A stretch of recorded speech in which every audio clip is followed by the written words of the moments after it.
Hey everyone, it's Haley and welcome to my channel. Today we're going to be talking about all of the books I read in August. So if you're interested in seeing how my October reading went, then just keep on watching.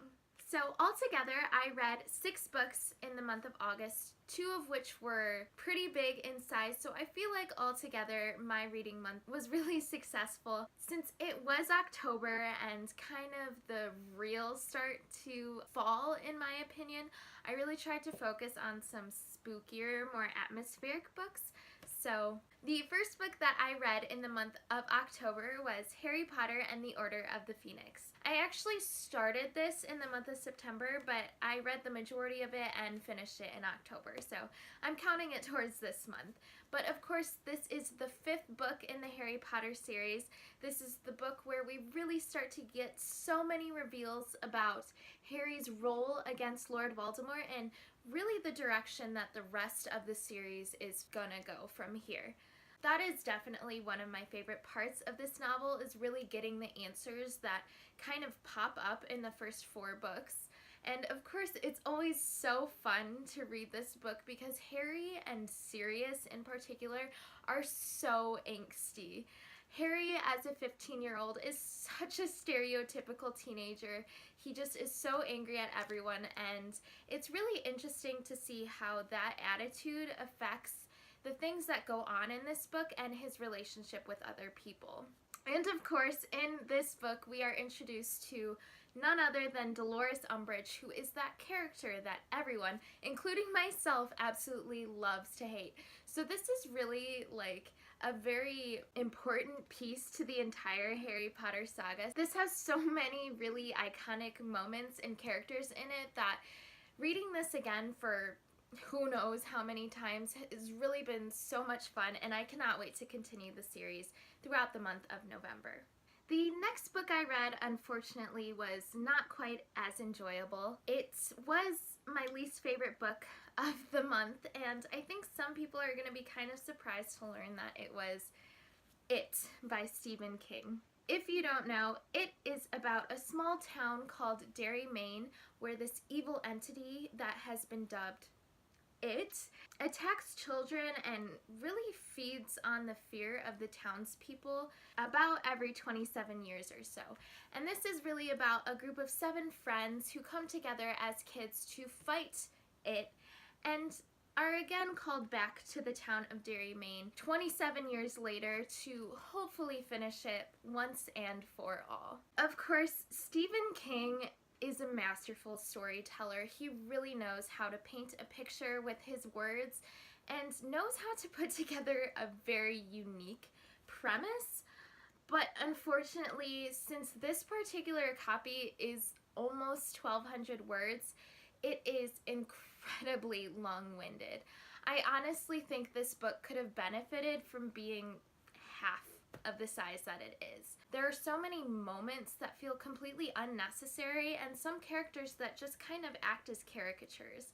So I really think that if this book were closer to 400 or 500 pages, it would have been so much more enjoyable. On top of that, since it was written quite a bit of time ago, there are so many racial slurs and derogatory terms against women and homosexuals and just different people of color. So that can really take away some of the enjoyment of this book, as it definitely did with my reading experience. I also want to say that towards the end of this book, there is an incredibly unnecessary and inappropriate child sex scene that was used as a way to further the story, even though I feel like what the scene did really could have been accomplished another way that maybe wasn't so yucky.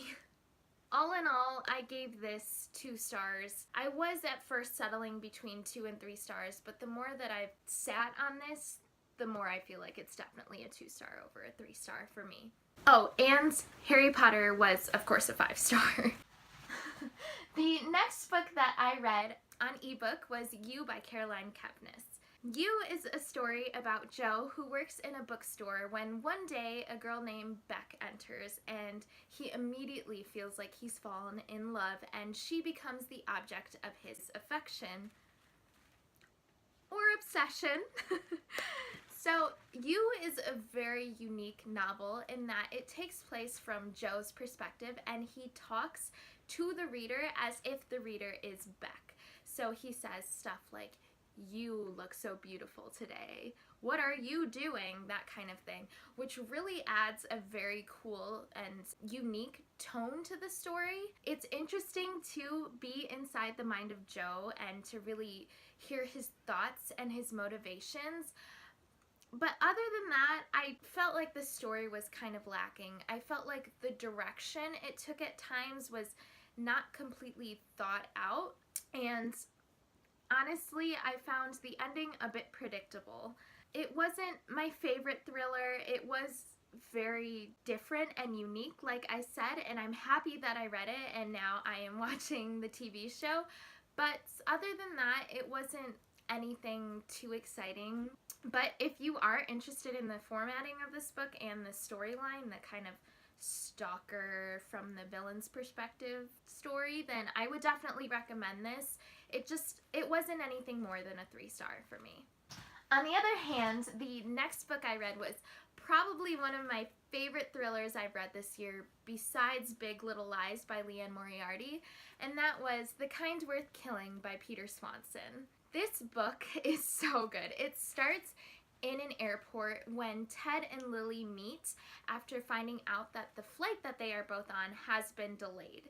After having a few drinks together, Ted reveals to Lily that he is unhappy with his wife because he believes that she is cheating on him, and he kind of jokes that he wants to kill her. And instead of Lily kind of running away and becoming afraid of Ted, she says that he should kill her, and they begin to make a plan together. Like I said, as far as thrillers go, this one was so good. It took, for me, so many surprising turns, and this is coming from someone who can predict endings, but doesn't always, so I feel like the way that it ended was honestly perfect for the book, and I just feel like it was so different from anything that I've ever read in this particular genre.